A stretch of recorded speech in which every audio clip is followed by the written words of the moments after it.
So my grandmother died when I was when I was seven. And I remember my aunt telling me, you would see, when you see cloud cover and there's pockets in the clouds and you see sunlight coming through those clouds. I remember my aunt telling me those breaks in the clouds were where God carried the souls of people back up into heaven.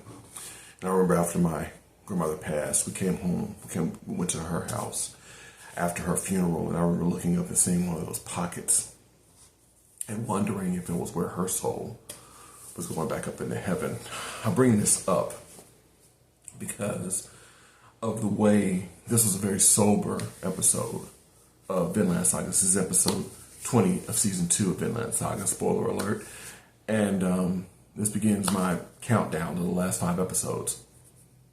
And a lot of death happened in this episode. And I noticed after all the death, there was heavy cloud cover, but a lot of clouds with a lot of pockets in them and a lot of sunlight coming through those clouds. And I remember thinking, just now as I was watching it, it's like I just finished watching it, but as I was watching it, I was thinking, I wonder if the creators were setting it up like that, where that was supposed to be the people's souls being carried into wherever, whether it's Valhalla or wherever. I think Valhalla's for warriors, but it just made me think about it. This is a very sobering episode. It started, the war had been going on and a lot of people were dying. They kind of keyed in at the beginning on Fox because Badger was fighting and he got his arm chopped off. And then he kept fighting with one hand. And I think Fox was the one he was kind of talking about it. He was like, I killed about 13 people so far. I'm pretty good at this. But he was still shaking. He was nervous. Clearly, this is not something, he's a warrior. He was a soldier, but he hadn't been in war like this before. And you just kind of see him freaking out about it. And then you see, Badger fighting and he gets his arm chopped off, but he's still trying to fight. And then they show Snake. And Snake tells them we need to retreat. They end up retreating. Kettle's mad about it. Kettle stays. And he has an interesting conversation with one of his people, one of his farmhands, who he was complaining to the farmhand, telling him, it's like, you really think you're going to be free after you escaped like this? And he basically tells him, it's like, look, you should have done what the king told you to do. It was your job to do what the king tells you to do, just like it's our job to do what you tell us to do. And you didn't do what he told you to do, so now we're here. And Kettle just kind of listened to him and let him go. It's really, again, very sobering. This show can be very deep, and this episode had a lot of deepness. I don't know if this is how the last 5 episodes are going to carry out, but this particular one was very deep. So it showed that Kettle released the guy, and then Kettle got struck down. Somebody hit Kettle hard, and he fell and collapsed. And it was reported to Canute that Kettle had died, and Canute wanted him taken alive, but he was like, whatever. And then he told them, look, we need to, as the soldiers retreat, don't chase them, don't chase them. Let's make sure that the dead get back to their families, be respectful, because Canute is, he's kind of twisted, but he has a twisted sense of morality. Kind of like the show. He's kind of like a very nice little microcosm of the show. So anyway, that happens. And then you see, of course, Thorgil was sneaking up on Canute. So he attacks Canute from behind. Tries to take him out. Canute blocks him with his sword. It breaks Canute's sword and sprains his right wrist. So Canute's pretty much out of commission at this point. The 2 people with Canute, Thorgil chopped both their heads off. That was a wrap. It was not happening. And then the person that I can't remember his name, but the right-hand man that Canute sent to go tell them not to chase the troops and all the other instructions he had, came back and stopped Thorgil from killing Canute. Because I thought Canute was about to die, to be honest. I didn't know how this was almost like some old Game of Thrones type stuff where you don't know who's gonna die. But Canute survived. Thorgil and this guy start fighting, and he puts a sword halfway through Thorgil's wrist. And then, of course, like me, I can't take the blood. So I'm watching this, covering my eyes for a lot of this battle. And then Thorgil gouges out one of his eyes. And then Thorgil ends up escaping and swimming away. Knut, tells his guy wants to go after Thorgil. He's like, Knut's like, don't go after him, your wounds are too severe. And that's kind of how that part ends with Ketil's men escaping. You end up seeing Snakes find Ketil after everybody's kind of dispersed, and he checks and Ketil's still alive. He's unconscious, but he's still alive. So he puts him on his back, kind of giving a piggyback ride type deal, and he carries him off. They cut from there to Arnhide to come back to consciousness to tell the guys goodbye, and that's exactly what she did. It's kind of an emotional scene. She's talking to him. She asks Leif some questions about his land and if there are slaves there and if there are wars there. Leif is like, basically, he's like, we don't have a lot, but I can't say we don't have any, It's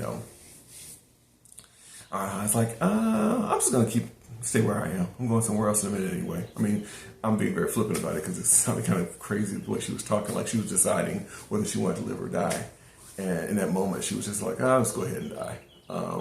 My son, my kids, and Gandar are waiting on me. So at this point, Einar is inconsolable. He realizes that she's choosing to die. And they kind of cut to Gandar and the two kids for a second, waiting out for her, in the afterlife or whatever. And she thanks them, thanks Einar, thanks Thorfinn, and then she's gone. And, Einar's losing his mind. Don't leave me, I love you, come back and live your life with me, and I can't live without you type stuff. And, Thorfinn actually tries CPR, chest compressions, says his dad taught it to him.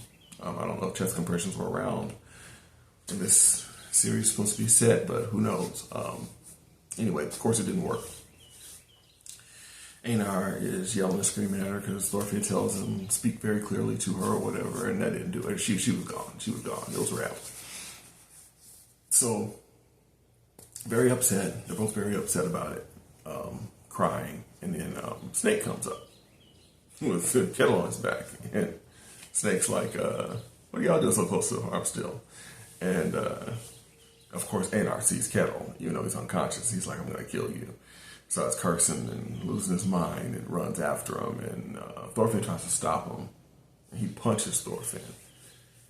And then Thorfinn punches him. And he comes to his senses because, at the end of the day, he can't, Thorfinn's Mr. Peace now. He thinks he's Gandhi, but he still had the warrior inside of him. But at any rate, Einar stops, and he's crying his eyes out or whatever, and that's that. It's funny because Arnhide kind of got a decent send-off. It was probably about 5 minutes of the show, 5 or 6 minutes. I still say Gandar didn't deserve a whole episode of his send-off, and I don't know if I'll ever understand why he got such a grand send-off. Arnhide should have gotten 3 episodes if Gandar got 1, but at any rate, Ketil killed her, on that beating, which it looked for all the world like how was she going to survive that, and she didn't. So, title of the episode is Pain, so of course it's talking about the emotional pain that everybody's going through, whether it's and physical pain actually, but mostly emotional.